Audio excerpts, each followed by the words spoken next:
Hey guys, what's up? Welcome back to my channel. So this video is gonna be kind of different than I usually do. This is gonna be a Q&A, and I just want to also shout out Women's Best, who I am sponsored by. So this is a sponsored video.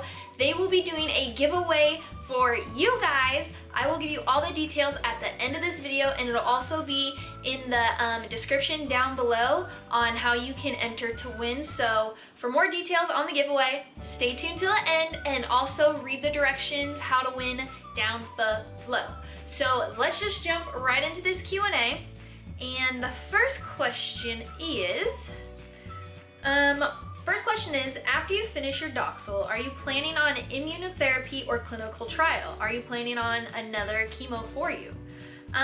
So after I'm finished with Doxil, which I kind of am off of right now, we're doing a trial run to see how my lymph nodes react to me being off Doxil. So if my lymph nodes continue to react good, their plan is to just keep me on Avastin basically for the rest of my life, which is a chemo that is literally twice a month and it takes 30 minutes, and a lot of people stay on it for the rest of their life. So that's kind of their plan right now. And I'm also taking an oral pill every single day called Letrozole, so I'll also be staying on that for the rest of my life. So that's kind of the plan right now once I'm done with Doxil, and I'm pretty sure I'll be officially done with Doxil, but I'll know more at the end of August, which will be August 31st is when I meet with my doctor. So there's that. Nose drips, that's from Avastin, and allergies. Yeah. The next question is, based on your experience, how would you support a person that is newly diagnosed with advanced cancer? How would you do it without saying you can do it and it's gonna be all right? Thanks to all your true inspiration. I've been following you from the very beginning of your challenging journey. You're simply brave. Well, thank you. So this is kind of two questions in one. So how would I support a person that is newly diagnosed with advanced cancer without saying you can do it and it's going to be all right? So I'm actually glad somebody brought this question up, because going through cancer, that's like one of the most annoying things you can hear is, oh, you're gonna be fine, you're gonna be all right, because even though it's nice to hear, at the end of the day, you don't know basically anything. So, or one of the worst things to tell somebody is, oh, I knew somebody who died of your specific kind of cancer, but you're gonna make it, you'll be all right. Like, don't you ever say that to somebody. My advice basically, without saying you're gonna be all right and you're gonna make it, basically is just telling them that no matter what, you will be there for them. Like, no matter what they want to do, like, hey, if it's 2 in the morning, you want to go for a joyride to find some coffee, I will be there for you. Just be there for that person and let them know. Just let them know no matter what, if they need to cry, vent, you are there for them. That is the most important thing with anybody who's going through anything. I don't think you should always automatically say you're gonna be fine, you're gonna be all right, because you don't know personally what that person is battling on the inside. Maybe they just need somebody to get coffee with. So that's my advice on that one. The next one is there a special verse in the Bible that strengthens you? Definitely yes, I have a couple.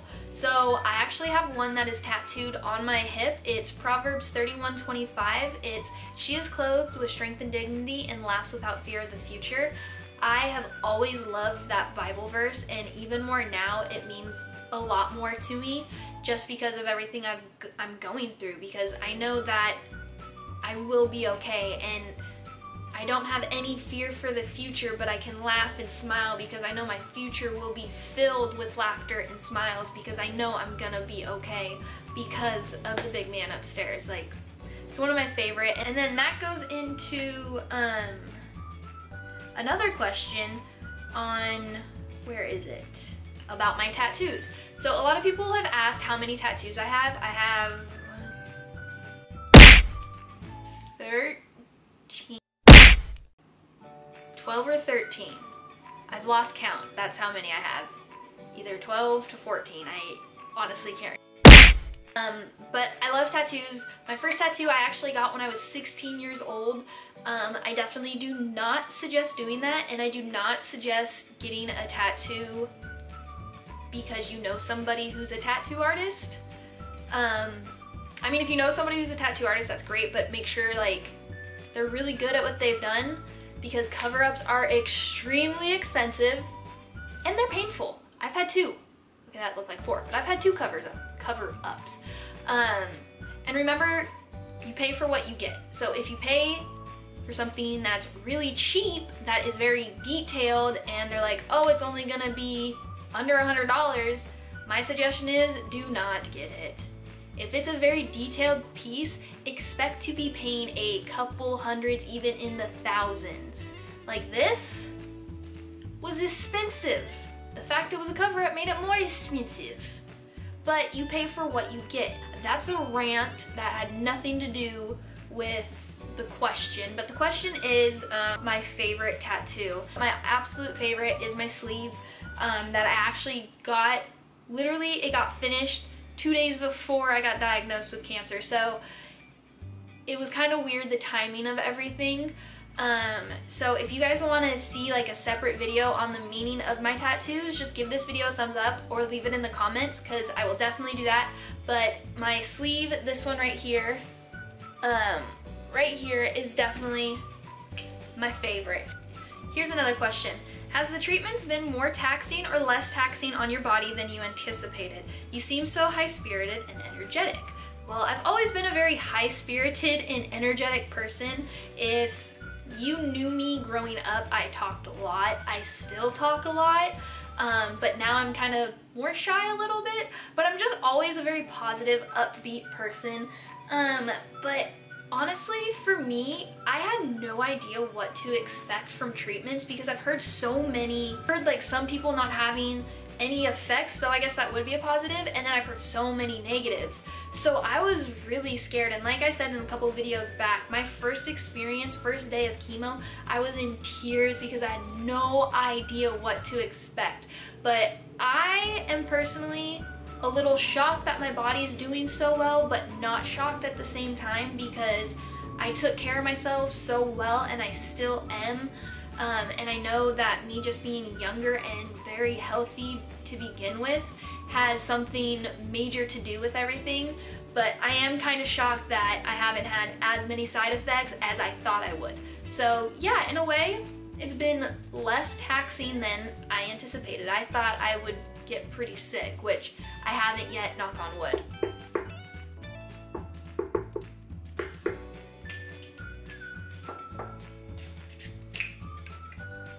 This one is, I have a question. You mentioned to me that you've been taking cannabis oil, and my question is, how do you feel about its effects and benefits regarding your personal journey? I'm super interested about that. Thank you for sharing your life with us. So if a lot of you don't know from the last video, I actually take THC and CBD oils. My doctor is all for it. She knows I'm on it. She's okay with it. And I personally think it's doing wonders for me. I honestly think it's helping me more than chemo is. That's my personal opinion. My doctor is more scientific, which is understandable. She's a doctor, but she also isn't disregarding that cannabis could possibly be helping as well. So I think it's all everybody's personal preference and your doctor. I mean, some doctors I know at the hospital will not see patients who are taking that stuff. So I'm just extremely blessed and thankful that I have such a awesome younger doctor who is so like involved in wanting to learn new research and everything, and I give it to my doctor. She actually is like the second reason why I'm doing so well. I always give it to God first and foremost, but I know if it wasn't for my doctor, I wouldn't be doing as well as I am, and same with the hospital and nurses. So I definitely am in the right place, especially because they're so like cool with the cannabis stuff. Don't really feel the effects anymore. When I first started, I felt the effects. I could not drive at all. I was very impaired. I actually didn't like how it felt, but my body is used to it now. So it's just, I don't get affected really unless the pills that I make have a higher THC. I'll usually take them at night because then I'll usually kind of just feel more relaxed, and I sleep really hard and I have the munchies all the time, which is great because I'm trying to gain weight. So I'm totally for it. I know everybody's like, try cannabis, go cannabis in my comments, and I'm just like, you guys, I already am. So yeah, I take THC and CBD pills every day, and I truly believe that's one of the reasons why I'm doing so well as well. So yeah, and my doctor is cool with it, so it works out great. All right guys, so giveaway time. You're probably like, hurry up Cheyann, that's all we care about. So, sounded horrible. We'll just go with it. So I am sponsored by Women's Best, if you guys have not realized that yet, or if you didn't know that. And they were super nice enough and generous enough to give me three, you see it, $300 in United States dollars, so USD dollars, coupon codes for 3 of you. So what you have to do to be entered in for this giveaway, first you have to be, number 1, subscribe to this channel. 2, you have to be following me on Instagram. And 3, in my comment section on Instagram, I want you to tag one person you're grateful for. That's it. That's all you have to do to be entered. All right, so you guys have till August 19th to, number 1, subscribe to this channel. Number 2, follow me on Instagram. And number 3, in the comment section on my Instagram page, I want you to tag one person you are grateful for. And that's it. And then I will announce the winner on my Instagram, in my Instagram Snories. Instagram Snories, that's a new one. I will announce the winner on my Instagram stories on Sunday. I will just announce the winner Sunday afternoon, 12 p.m. my time. I will announce the winner, and I'll also direct message you. So if you're not following me on Instagram, you won't see if you won or not. So there you go. That's it. I hope you guys enjoyed this video. If you did, give it a thumbs up, and I'll see you in the next one. I love you. Bye.